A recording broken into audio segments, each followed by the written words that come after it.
بسم اللہ الرحمن الرحیم الحمدللہ رب العالمین وصلی اللہ علی محمد وآلہ الطاہرین۔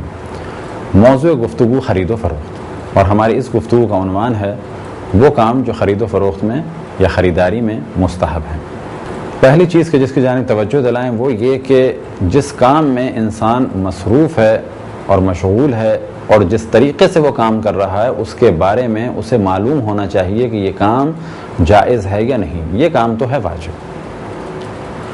مستحب ہے کہ جب تجارت شروع کرے تو اس سے پہلے شہادتین پڑھے، اسی طرح سے پہلے بسم اللہ پڑھے اور پھر شہادتین یعنی لا الہ الا اللہ محمد رسول اللہ۔ قیمت کے معاملے میں بہت زیادہ سختی نہ کرے، خریداروں کے درمیان فرق نہ رکھے۔ ہاں، اگر کوئی بہت زیادہ پریشان حال ہے اور اس کو اپنے پاس سے کم قیمت میں دے رہا ہے تو وہ الگ موضوع ہے، لیکن نارملی خریداروں کے درمیان فرق نہ رکھے۔ اب یہ فرق نہ رکھے سے مراد یہ کہ احترام کرے سب کا۔ ہاں، اگر کوئی ایسا شخص ہے کہ جو اللہ سبحانہ و تعالیٰ کے دین کا دشمن ہے تو وہاں پر تو ظاہر ہے کہ نارمل سی گفتگو کر کے اگر بیچنا صحیح ہے، البتہ کیا صحیح ہے کہ وہ چیز اسلام اور مسلمین کے لیے خطرناک نہ ہو۔ یہ حکم بعد میں آئے گا کہ بعض چیزیں بیچنا جائز ہیں لیکن دشمنان اسلام کے ہاتھ میں بیچنا جائز نہیں ہے۔ بس ممکن ایک شخص غیر مسلم ہو یا مسلمانوں سے کافی نفرت کرتا ہو، وہ اگر آتا ہے کوئی کھانے پینے کی چیز خریدنے، کوئی کپڑا خریدنے تو اس کو بیچنے میں کوئی حرج نہیں، لیکن ایسے شخص کو اسلحہ بیچنے میں کہ جس کے بارے میں یقین ہو کہ یا احتمال قوی ہو کہ یہ مسلمانوں کے خلاف استعمال کرے گا تو اسے اسلحہ بیچنا جائز نہیں ہے۔ یہ موضوع بعد میں آئے گا۔ اصل موضوع یہاں پر یہ ہے کہ خریداروں کے درمیان فرق نہ رکھے۔ کون سے خریدار؟ نارملی جو خریدار ہوتے ہیں۔ اگر خریدار جو چیز خریدی ہے اسے واپس کرنا چاہے، اب یہاں پر یہ بھی ذہن میں رکھیں کہ ہر علاقے میں، ہر معاشرے میں اور اسی طریقے سے کیا چیز خریدی ہے، کیسی پیکنگ میں ہے، تو ڈپینڈ کرتا ہے کہ کیا ہے، کیسی ہے اور کیسی پیکنگ میں ہے، پیکنگ کھلی یا نہیں کھلی۔ یعنی اگر واپس لینا مشکل کا سبب نہ ہو تو اس سے چیز کو واپس لے لیں۔ اب انڈیا پاکستان کی جو عام دکانیں ہیں وہاں پر دال ہو، چاول ہو، اگر کوئی شخص واپس لا کے دیتا ہے کہ ہم یہ نہیں خریدنا چاہتے تو مستحب ہے کہ اس سے واپس لے لے۔ اسی طریقے سے اگر کوئی اور چیز ہے، کھولا ہوا گھی ہے، وہ بے شک واپس لے لے۔ لیکن اگر تیل کی بوتل لے کے گیا تھا اور وہ سیلڈ تھی، اب یہ کھلی بھی واپس لے کے آتا ہے تو بلا شک اب یہ واپس نہیں ہو سکتی۔ اسی طریقے سے اگر گھی کا ڈبہ سیل تھا، اب یہ کھلا ہوا لے کے آتا ہے تو واپس نہیں ہو سکتا۔ لیکن ہاں، یہاں بھی یہ کہا جائے گا کہ اگر اس شخص کے پرابلم کو سالو کیا جا سکتا ہے اور کسی قسم کا خطرہ نہ ہو تو پھر اس کے پرابلم کو سالو کر دیا جائے۔ مثال کے طور پہ ایک تیل کی بوتل میں تیل ہے 3 کلو، وہ 300 روپے کا ہے۔ اس شخص نے سیل کھول دی، کھولنے کے بعد وہ آپ کے پاس واپس لایا کہ آپ مجھ سے واپس لے لیں۔ فرض کریں وہ تیل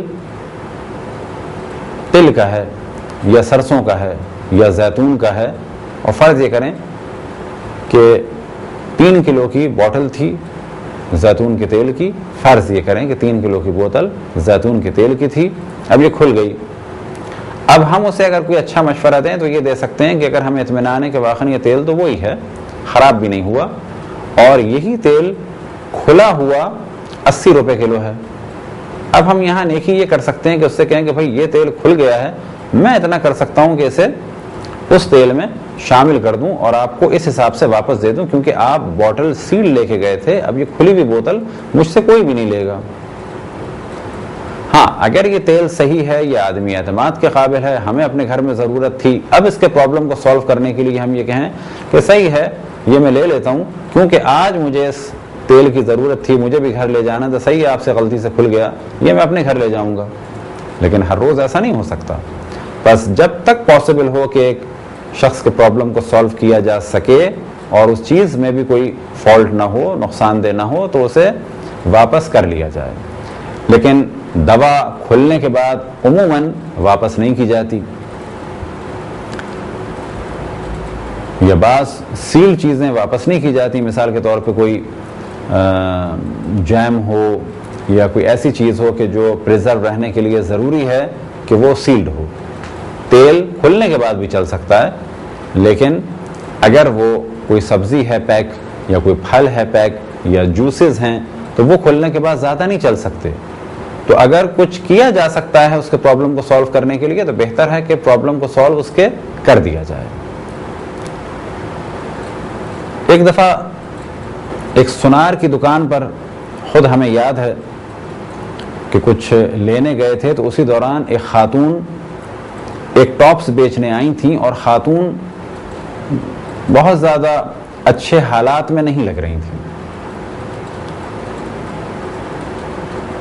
ان خاتون نے بات چیت کی، اور بالکل جب وہ جانے لگیں تو اس وقت ہمیں احساس ہوا، اور کے بعد میں نے اس دکاندار سے پوچھا کہ یہ کیا تھا سلسلہ. تو پھر اس نے بتایا کہ یہ خاتون ٹاپس بیچ رہی تھیں اپنے سونے کے، اور یہ کہہ رہی تھیں کہ یہ کتنے کے بکیں گے. تو میں نے بتایا فرض یہ کریں کہ یہ بکیں گے 3000 کے. تو وہ خاتون یہ کہہ رہی تھیں کہ مجھے 3200 دے دو یا 300 دے دو. تو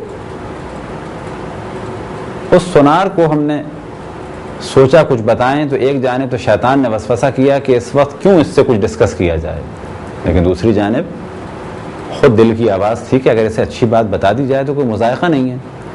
تو خود میں نے سونار سے یہ کہا کہ ایک بات آپ سے کہوں، برا نہ مانیں، انشاءاللہ آپ کے لیے فائدہ مند ثابت ہوگی. وہ یہ کہ اللہ سبحانہ و تعالیٰ نے آپ کو اتنا مال دیا ہے کہ آپ کی اتنی بڑی یہ دکان ہے سونے کی،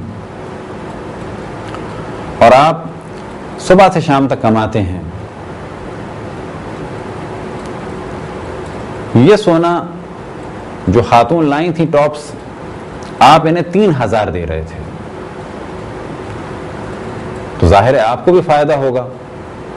اب آپ کو کتنے کا فائدہ ہوگا؟ فرض کر لیں آپ کو یہ 3.5 کے پڑتے، کیونکہ ظاہر ہے سونار فائدہ رکھے گا.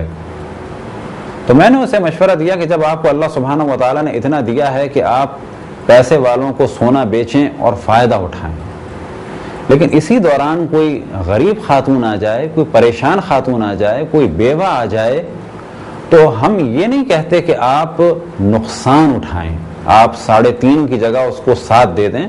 اگر کر سکتے ہیں تو بڑا اچھا کام ہے، لیکن ظاہر ہے یہ کام ہر وقت نہیں کیا جا سکتا. کسی ایک جان پہچان والے کے ساتھ کیا جا سکتا ہے کہ وہ بیچنے آیا تو ہم اس سے پوچھیں کہ آپ کا کیا پرابلم ہے، وہ کہے کہ میرا یہ پرابلم ہے، تو ہم اسے پیسے دے دیں، یہ بالکل الگ معاملہ ہے. لیکن ایک غیر خاتون بیچنے آئی ہیں، حلیے سے لگ رہی ہیں، پریشان ہیں، اور یہ سونے کی مالیت 3500 ہے، اور وہ آپ 3 میں خریدنا چاہتے ہیں،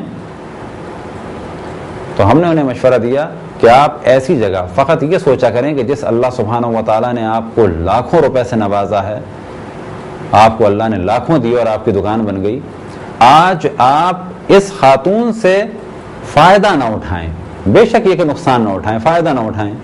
آپ یہ سوچ لیں پریشان خاتون ہے، مجھے 500 کا فائدہ ہو رہا تھا، جہاں مجھے اللہ لاکھوں روپے کا روز فائدہ کرتا ہے، میں 500 روپے کا فائدہ اس خاتون سے نہیں اٹھاتا، فقط اس لیے کہ یہ ایک اللہ کی بندی ہے، مجبور ہے، پریشان ہے، اور یہ ٹاپس بیچنا چاہ رہی ہے کسی مجبوری کے لیے.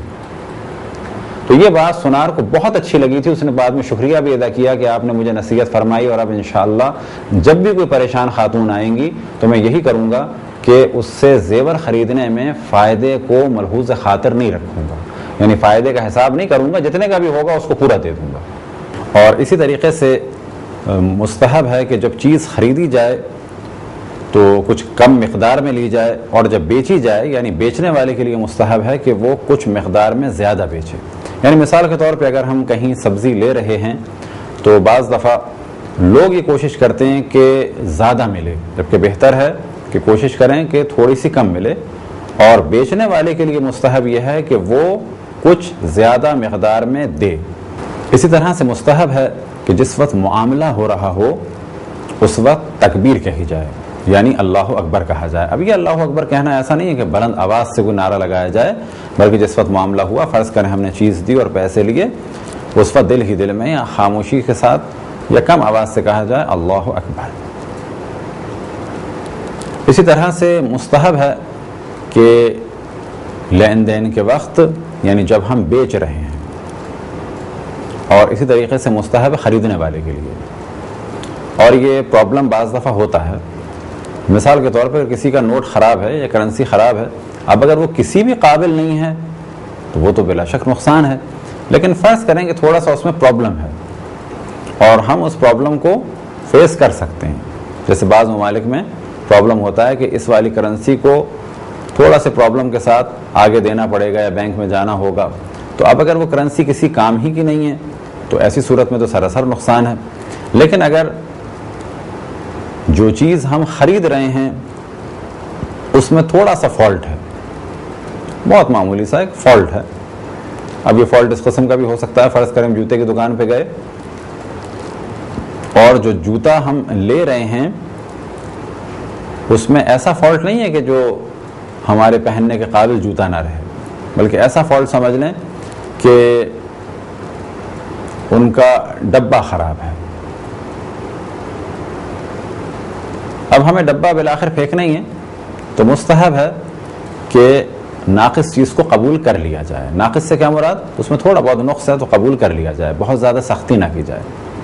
اسی طریقے سے جو پیسہ ہم دے رہے ہیں تو مستحب ہے کہ دکاندار اگر اس میں کوئی تھوڑا سا نقص ہے تو اسے وہ قبول کرے، لیکن کب؟ کہ جب وہ کرنسی بالکل ہی ایسی نہ ہو چکی ہو کہ وہ استعمال کے قابل ہی نہیں ہے. یہ تھے چند مستحبات خرید و فروخت کے. خداوند تبارک و تعالیٰ سے دعا ہے کہ بحق محمد و آل محمد ہمیں اپنے رسول، اپنی حجتوں، خصوصاً امام زمان علیہ الصلوۃ والسلام کی معرفت اور اطاعت کی توفیق عطا فرمائے. وصلی اللہ علی محمد و آلہ الطاہرین.